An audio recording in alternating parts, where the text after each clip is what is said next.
जनसत्ताक 19 मई।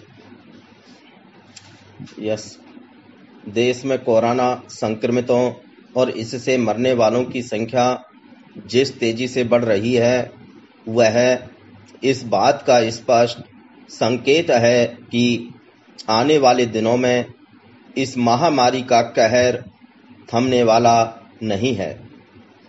यह चिंता की बात इसलिए भी है कि महामारी विशेषज्ञ चेतावनी दे चुके हैं कि अगले कुछ महीनों में देश के राज्यों में कोरोना संक्रमण अलग अलग समय पर अपने चरम पर होगा।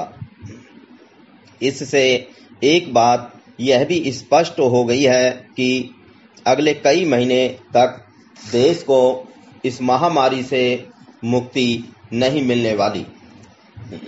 ऐसे में राज्य सरकारों को अब अपने यहाँ ढील के साथ ही इस तरह के कड़े उपाय भी करने होंगे जो कोरोना संक्रमण को फैलने से रोकने में कारगर साबित हो सकें। इनमें संक्रमितों की पहचान और बेहद खतरनाक क्षेत्रों को बंद रखने जैसे कदम भी शामिल हों।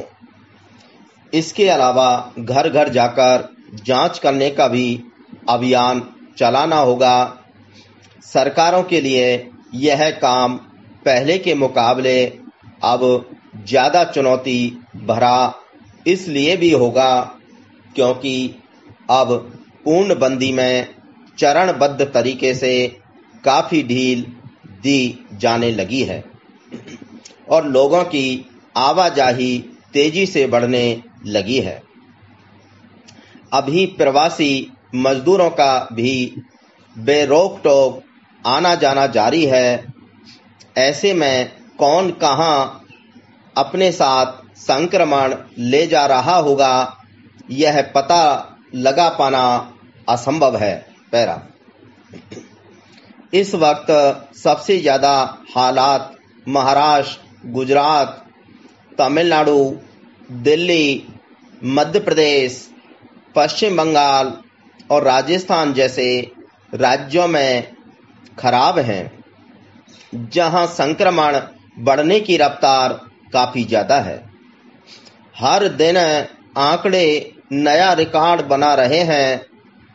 कभी लगता है कि किसी राज्य में संक्रमण फैलने की दर में अचानक कमी आ गई है, लेकिन उसी राज्य में 2-3 दिन बाद एकदम से नए मामलों का उभरना हैरान करने वाला है। जैसे कर्नाटक के 3 जिलों में कुछ दिन पहले तक एक भी मामला नहीं था, लेकिन अब ये तीनों जिले बेहद संक्रमित हैं। हालांकि इसका एक कारण कुछ राज्यों में जांच की रफ्तार तेज होना है, तो कुछ में काफी धीमी गति से यह काम चल रहा है।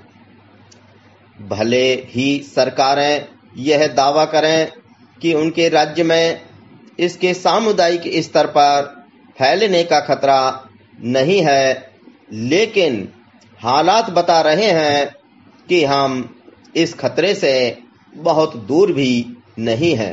पैरा पूर्णबंदी के चौथे चरण में प्रतिबंधों और ढील के लिए नियम कायदे तय करने से पहले केंद्र सरकार ने राज्यों से गहन विचार विमर्श किया। उसके बाद ही इसके लिए दिशा निर्देश जारी किए।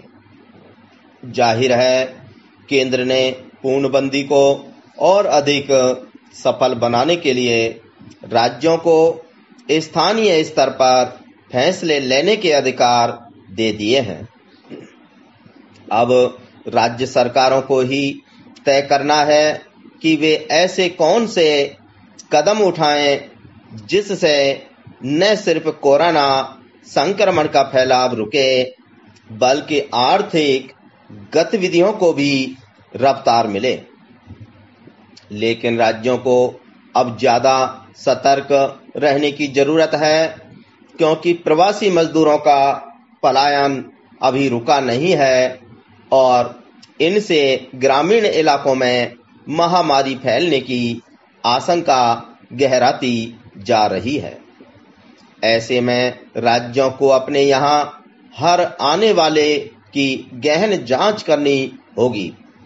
इसके अलावा अस्पतालों को तैयार रखना होगा ताकि संक्रमितों की संख्या बढ़ने पर हालात बेकाबू न हों। केरल और सिक्किम जैसे राज्यों से सीख ली जा सकती है।